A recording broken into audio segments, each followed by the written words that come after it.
This video is an introduction to functions. So we're going to talk about functions here, and before we talk about a function, let's talk about a relation. So a relation is any set of ordered pairs of the form x, y. So x is kind of like an input value and y is like an output value. And it says the set of all x coordinates, so all the possible first coordinates, the set of all x coordinates is called what we call the domain. That's going to be important to know. All right, so all the x values, the set of all x values or set of all x coordinates is the domain.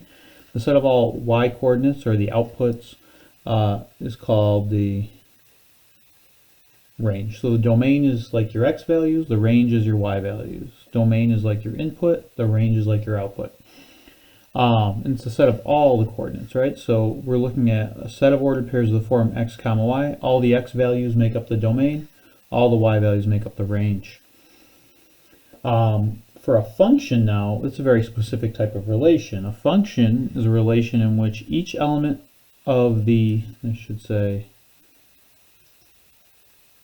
domain, all right, each element of the domain corresponds with at most one element from the range. So, this is kind of the more formal way of saying it, but the real thing you want to think about is that for every x value, right, if I say each element of the domain, I'm really saying, in layman's terms, every x value has at most one y value, right? One element from the range. So every x value has at most one y value. Now remember, I'm saying that in layman's terms. What I'm really saying is every x value can correspond to only one y value, or only has one y value that goes with it. So for a relation to be a function, each x value can go with at most one y value, or each x value has only one y value. Let's take a look at some examples. So in these examples, we're going to say we want to determine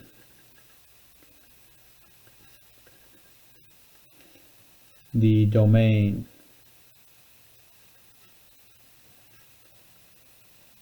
and range for each relation. So I'm going to give you some relations. We're going to determine the domain and range for each relation, and then state whether the relation is a function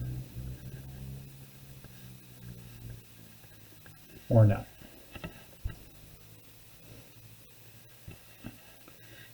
So let's take a look at a few of these. So for the first one here, let's say I give you a list of these x values. I'll just label them as 1, 2, and 3.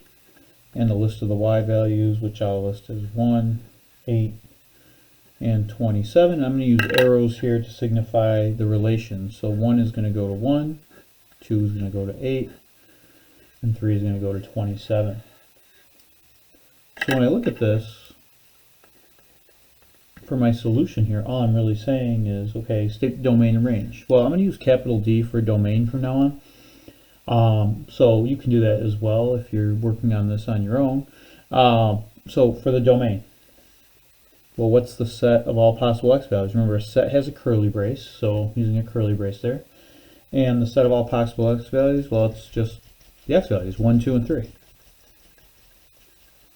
And then close the curly brace. And that's the domain. The range, well, that's the set of all the y values. What are the y values that we have? Well, the set contains 1, 8, and 27, right? So there's 1, 8, 27. These don't even actually have to be in order because a set order doesn't matter in.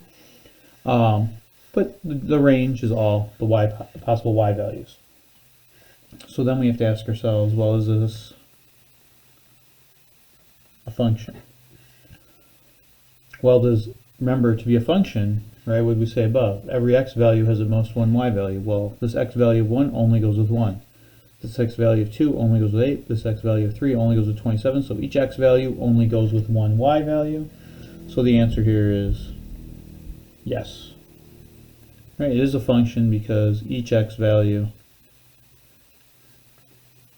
has only one y value. Alright, and I'll say associated with it. Maybe that'll make it more clear. Alright, associated with it.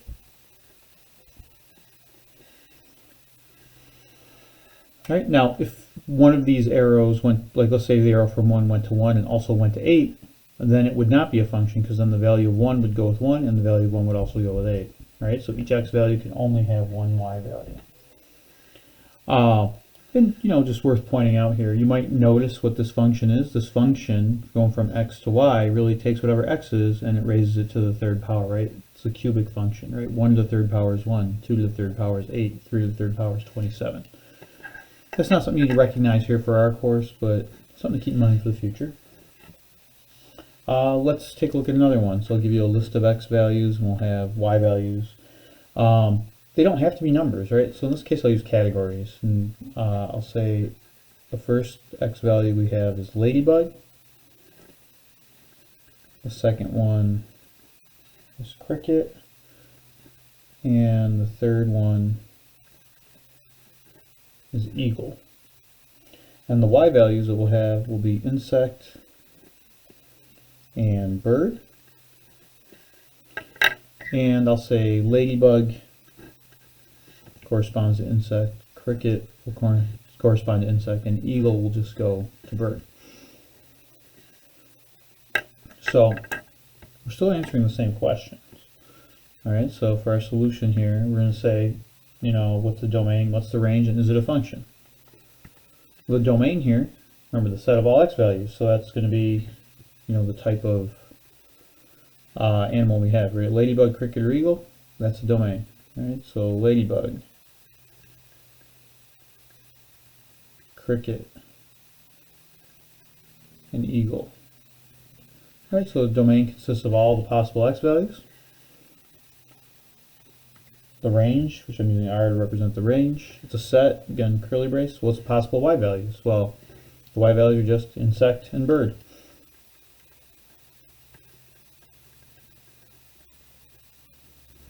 Alright, and then is this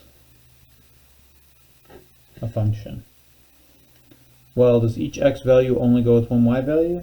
Let's be careful here. Ladybug only goes with insect.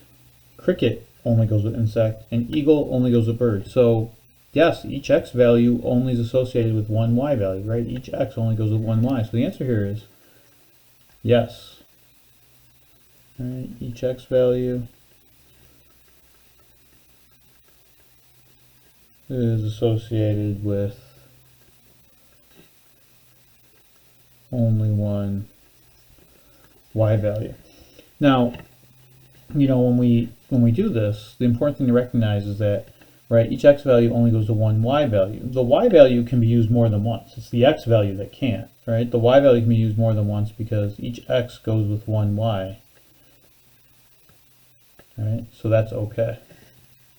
Alright, so every x value is associated with only one y value. Let's take a look at another one here. Let's say the x values are JCPenney and Sears, and the y values I'll have are Dallas, Rochester, and Chicago. And we'll say JCPenney is associated with Dallas, also associated with Rochester, and Sears will only go to Chicago. So for our solution, again, we're looking for domain and range, and then whether it's a function or not. What's the domain? The domain is all the possible x values. So in this case, it's JCPenney and Sears.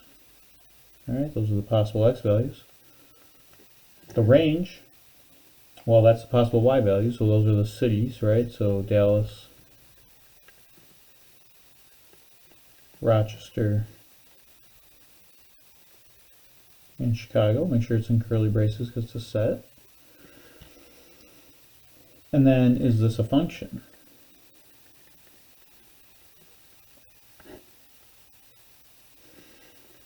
Well, remember, to be a function, each x value only can go with one y value. Well, JCPenney, this x value goes with Dallas, but JCPenney also goes with Rochester. So this x value is associated with two different y values. So the answer here is no, it's not a function because JCPenney is associated with two different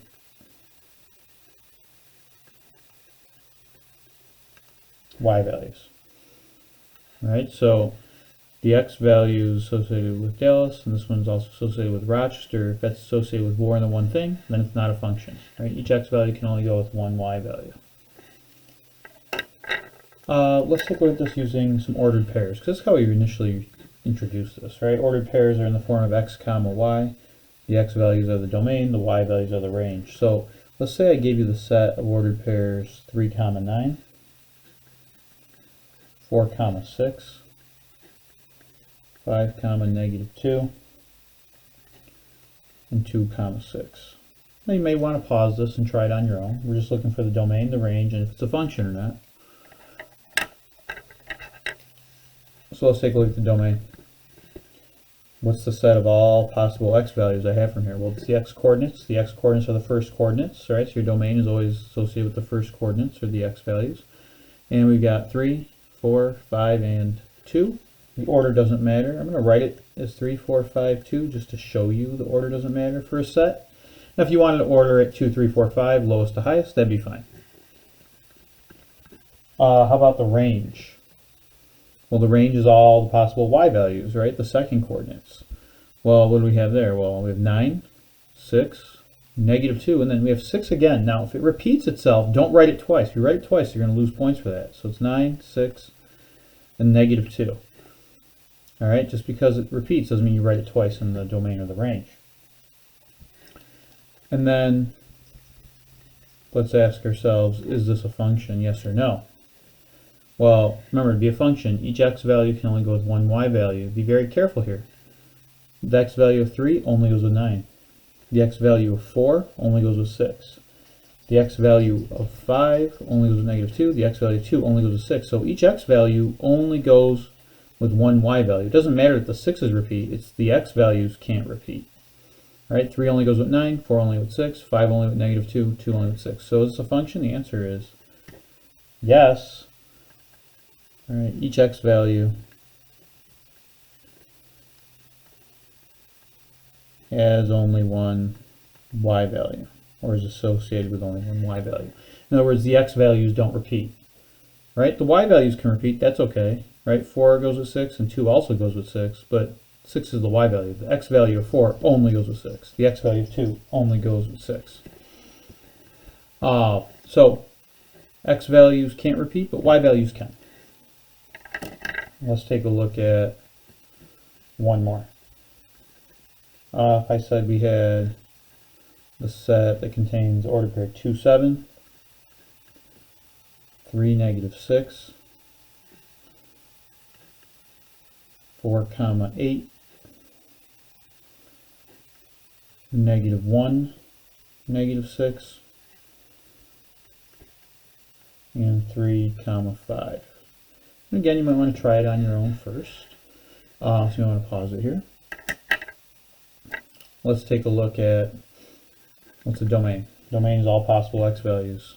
What are the x coordinates? The first coordinates, 2, 3, 4, negative 1, 3 again, but we already have it there. So 2, 3, 4, negative 1. Make sure you have curly braces for a set.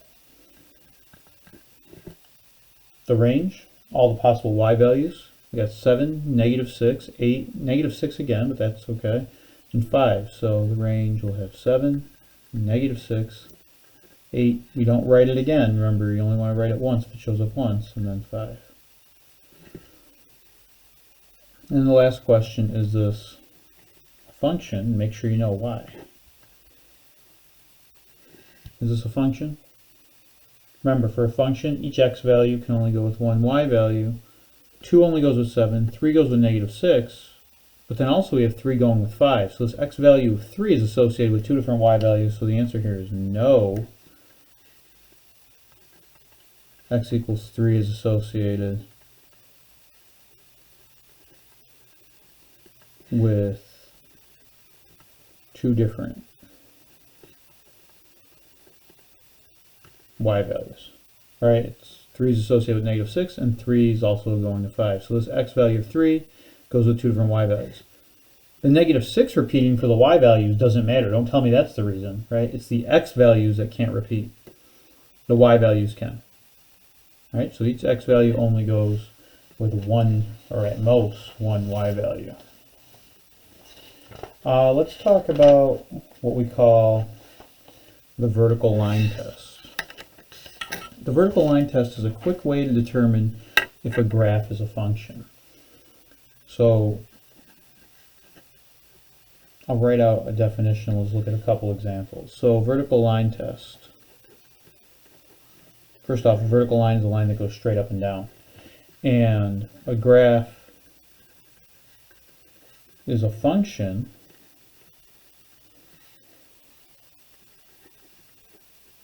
if every vertical line, has to be every vertical line, intersects the graph at most once. So the reason this works, right, so vertical line test, you're really going to look at every vertical line straight up and down and make sure it only hits the graph at most one time. The reason it works is because vertical lines go through x values on the x-axis. So if it only hits one time, it means there's only one x value associated with that one y value. If it's more than one time, then there's multiple y values associated with that x value. So let's look at a couple quick examples. So if I said determine if each graph